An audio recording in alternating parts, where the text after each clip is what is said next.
Hello dear friends, जय हिंद जय भारत। आज मैं इस वीडियो में कवर करने वाला हूँ RGPV diploma engineering mechanical third semester को पढ़ाया जाने वाला सब्जेक्ट मैन्युफैक्चरिंग प्रोसेस। सबसे पहले अगर हम मैन्युफैक्चरिंग प्रोसेस के बारे में बात करें तो ये मैकेनिकल इंजीनियरिंग में थर्ड सेमेस्टर में पढ़ाया जाता है और इसका कोर्स कोड है 301 और ये आउटकम बेस्ड करिकुलम यानी कि ओसीबीसी स्कीम के अंडर आता है। आउटकम बेस्ड करिकुलम में पूरा का पूरा सिलेबस सर्टेन यूनिट्स में बटा हुआ है। पहली यूनिट यानी कि कोर्स आउटकम 1 यानी कि पहली यूनिट के एक तरीके से आउटकम होगा एक्सप्लेन कन्वेंशनल मैन्युफैक्चरिंग प्रोसेसेस, यानी कि जो पुराने मैन्युफैक्चरिंग प्रोसेसेस चलते आ रहे हैं उनका एक्सप्लेनेशन। लर्निंग आउटकम रहेगा describe principles of metal working, casting, metal joining and press working process, यानी कि आप इसमें ये सब चीज सीख पाएंगे। Principle of metal working, casting, metal joining and press working processes. Contents यानी आप इसमें क्या क्या पढ़ेंगे, आप पढ़ेंगे principle and classification of basic manufacturing processes, metal working, recrystallization, casting, metal joining and press working, और इसका पेपर पेन टेस्ट होगा। इसी यूनिट का लर्निंग आउटकम सेकंड होने वाला है select suitable manufacturing process for a given job, यानी अगर आपको कोई जॉब दे दिया जाए तो सूटेबल मैन्युफैक्चरिंग प्रोसेस कैसे सेलेक्ट किया जाएगा। इसमें आपको पढ़ना है factors influencing selection of metal working, recrystallization, casting, metal joining and press working, यानी कि मेटल को सेलेक्ट करते वक्त कौन से फैक्टर्स इन्फ्लुएंस करते हैं और जो भी मैन्युफैक्चरिंग प्रोसेस है वहां पर क्या क्या चीजें मेटल की चेंज होती हैं, और इसका भी थ्योरी एग्जाम होगा। First topic is introduction. Human civilization का प्रोग्रेस और प्रॉस्पेरिटी गवर्न और जज होती है mainly improvement in standard of living से। और वो स्टैंडर्ड ऑफ लिविंग कैसे इंप्रूव होता है, क्वालिटी गुड्स यूज करने से और जो भी सर्विसेज मेंस मटेरियल वेलफेयर के लिए यूज हो रही हैं उनसे, जिसमें कवर होता है घर, कपड़ा, दवाइयाँ, पढ़ाई, ट्रांसपोर्टेशन, कम्युनिकेशन और तो और एंटरटेनमेंट भी। लेकिन ये मेंस मटेरियल वेलफेयर डिपेंड करता है कुछ फैक्टर्स पे। पहला फैक्टर है अवेलेबिलिटी ऑफ नेचुरल रिसोर्सेज, यानी कि नेचुरल रिसोर्सेज अवेलेबल होने चाहिए। अब अगर नेचुरल रिसोर्सेज ही अवेलेबल नहीं है तो इंसान ग्रो नहीं कर सकता। Second point is exertion of human efforts, यानी कि आदमी कितने उत्साह से काम कर रहा है फिजिकली और मेंटली। थर्ड पॉइंट होता है development and use of power tools and machines, यानी कि जो भी टूल्स अवेलेबल हैं उनमें कितना डेवलपमेंट हुआ। अब अगर मैं प्रोडक्शन या फिर मैन्युफैक्चरिंग के बारे में बात करूं तो प्रोडक्शन या मैन्युफैक्चरिंग को सबसे सिंपल लैंग्वेज में बोला जा सकता है वैल्यू एडिशन प्रोसेस, जिसकी वजह से रॉ मटेरियल जो कि बहुत कम काम का है उसकी वैल्यू बढ़ा दी जाए। और वो वैल्यू कैसे बढ़ाई जाएगी, उसके ऊपर मैन्युफैक्चरिंग प्रोसेस करके या फिर प्रोडक्शन प्रोसेस करके। रॉ मटेरियल काफ़ी लो यूटिलिटी का होता है क्योंकि उसकी मटेरियल की प्रॉपर्टीज सफिशिएंट नहीं होती और उसका शेप, साइज और फिनिश भी अच्छा नहीं होता। मैन्युफैक्चरिंग प्रोसेस द्वारा उसमें कुछ वैल्यूज ऐड करी जाती हैं, सर्टेन डायमेंशन का, फॉर्म का या फिनिशिंग का पार्ट बनाया जाता है जिससे कि कोई ना कोई फंक्शन पूरा हो। एग्जाम्पल, एक स्टील का ब्लॉक अगर आपको दिया जाए जो कि इर्रेगुलर शेप, डायमेंशन और सरफेस फिनिश का हो तो उसकी कोई भी वैल्यू करीब करीब आपको नहीं मिलेगी। लेकिन अगर उसका नट और बोल्ट बना दिए जाएं मैन्युफैक्चरिंग प्रोसेस द्वारा, यानी कि उसमें वैल्यू ऐड कर दी जाए, तो उससे क्या होगा, आपके फाइनल प्रोडक्ट की जो वैल्यू रहेगी वो बढ़ जाएगी और आपका फाइनल प्रोडक्ट किसी न किसी काम आएगा। प्रोडक्शन इंजीनियरिंग में बेसिकली दो पार्ट होते हैं। पहला पार्ट होता है प्रोडक्शन और मैन्युफैक्चरिंग प्रोसेस और दूसरा पार्ट होता है प्रोडक्शन मैनेजमेंट। यहाँ पर हम पढ़ने वाले हैं प्रोडक्शन और मैन्युफैक्चरिंग प्रोसेसेस के बारे में। प्रोडक्ट्स को इफेक्टिवली, एफिशिएंटली, इकोनॉमिकली और एनवायरनमेंट फ्रेंडली तरीके से बनाने के लिए जो साइंस और टेक्नोलॉजी काम में आए उसको मैन्युफैक्चरिंग प्रोसेस कहा जाता है।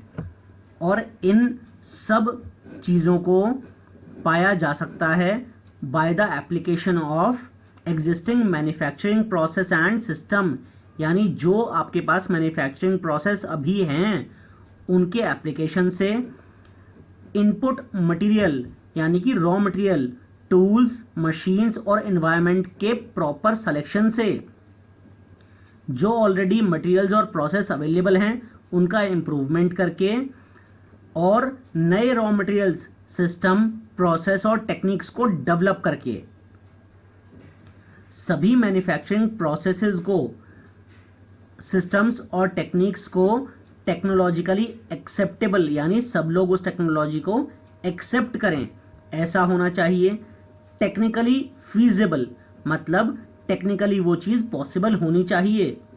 इकोनॉमिकली वाइबल, मतलब जो भी प्रोडक्ट आप बनाएंगे वो प्रोडक्ट इतना महंगा नहीं बनना चाहिए कि कस्टमर वो प्रोडक्ट ना खरीद पाए, क्योंकि जो भी मैन्युफैक्चरिंग प्रोसेस होगा उसका कॉस्ट भी प्रोडक्ट में ऐड हो जाता है। लास्ट पॉइंट, इको फ्रेंडली, मतलब इन्वायरमेंट के पॉइंट ऑफ व्यू से जो भी मैन्युफैक्चरिंग प्रोसेस है वो इको फ्रेंडली होना चाहिए, इन्वायरमेंट को उसे हार्म नहीं पहुंचाना चाहिए। अब अगर प्रोडक्शन मैनेजमेंट के बारे में बात की जाए तो प्रोडक्शन मैनेजमेंट भी बहुत इम्पॉर्टेंट और ज़रूरी पार्ट होता है मैन्युफैक्चरिंग वर्ल्ड का। इसका मतलब होता है प्लानिंग करना, कोऑर्डिनेशन करना और कंट्रोल करना सारे के सारे मैन्युफैक्चरिंग को, जिससे कि प्रॉफिट कमाया जा सके और कस्टमर्स को मैक्सिमम सेटिस्फैक्शन दी जा सके by the use of available resources, जैसे कि man, machine, material and money का प्रॉपर इस्तेमाल करके कस्टमर सेटिस्फाई भी हो जाए और सबसे ज़्यादा आपको प्रॉफिट भी मिल जाए। यानी कि ये वाला पार्ट पूरा का पूरा मैनेजमेंट वाला पार्ट है। हम अपने सिलेबस में इस पार्ट को कवर नहीं करने वाले हैं।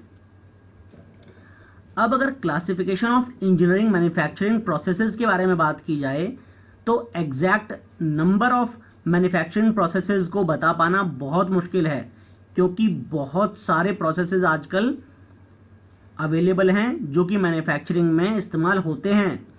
तब भी मैन्युफैक्चरिंग प्रोसेसेस को आप बेसिकली 5 पार्ट में डिवाइड कर सकते हैं। पहला पार्ट है मेटल वर्किंग या फिर फॉर्मिंग प्रोसेस।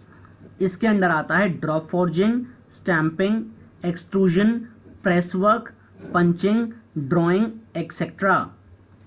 यहाँ पर आपके फोर्सेस एक्ट करते हैं और मेटल सॉलिड स्टेट में ही रहता है। Next is moulding processes. यहाँ पर मेटल लिक्विड फॉर्म में यानी कि पिघलाकर तब उसे सांचे में ढाला जाता है, यानी इसके अंदर सैंड कास्टिंग, डाई कास्टिंग, इस टाइप के प्रोसेस आते हैं। Third is machining process. Machining process यानी कि turning, shaping, drilling, boring, grinding, ये सब मशीनिंग प्रोसेस हैं। रॉ मटेरियल को आप इसमें लेते हैं और उसको मशीन की हेल्प से प्रोसेस करते हैं और प्रोसेस करके आपका फाइनल प्रोडक्ट बन जाता है। Next part is assembly process.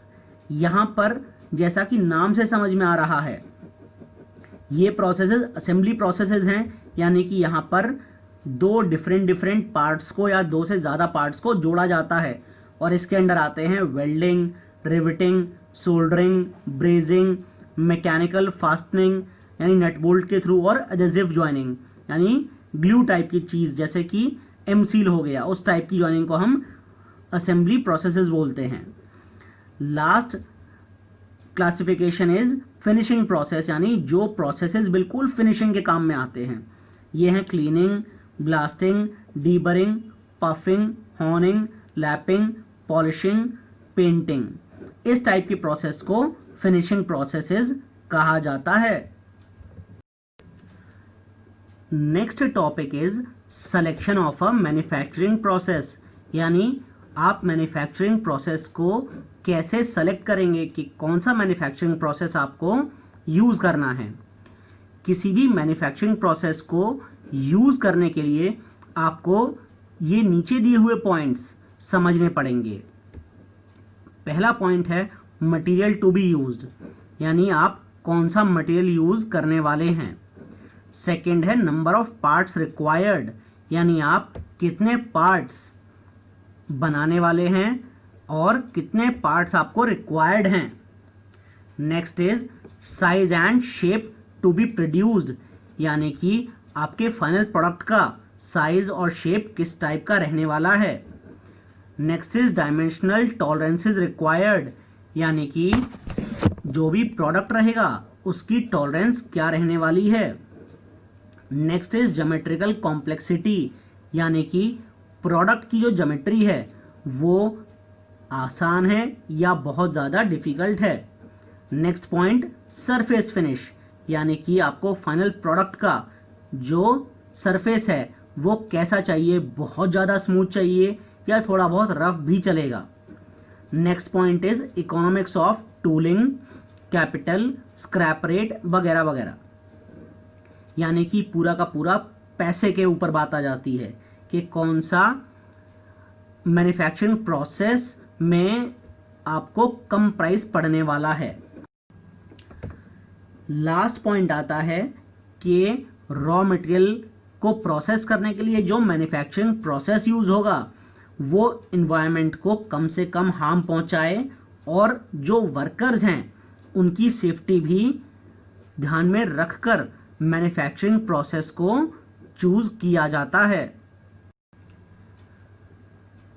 पिछले सारे के सारे पॉइंट्स को ध्यान में रखते हुए प्रॉपर मटेरियल को चूज़ किया जाता है। उसके बाद उन मटेरियल्स को स्क्रीन यानी कि छांटा जाता है कंस्ट्रेंट्स यानी लिमिटेशंस के साथ में, और जो मटेरियल आपके लिए सूटेबल नहीं है उन मटेरियल्स को हटा दिया जाता है। उसके बाद में जो भी मटेरियल सामने आते हैं उनकी रैंकिंग की जाती है कॉस्ट के आधार पे। उसके बाद क्या क्या प्रोसेस उस मटेरियल के ऊपर होने हैं उन पे ध्यान दिया जाता है, और कुछ और इन्फॉर्मेशन जो चाहिए वो ध्यान में रखते हुए प्रॉपर मटेरियल के ऊपर जो प्रोसेस होना है वो सेलेक्ट किया जाता है।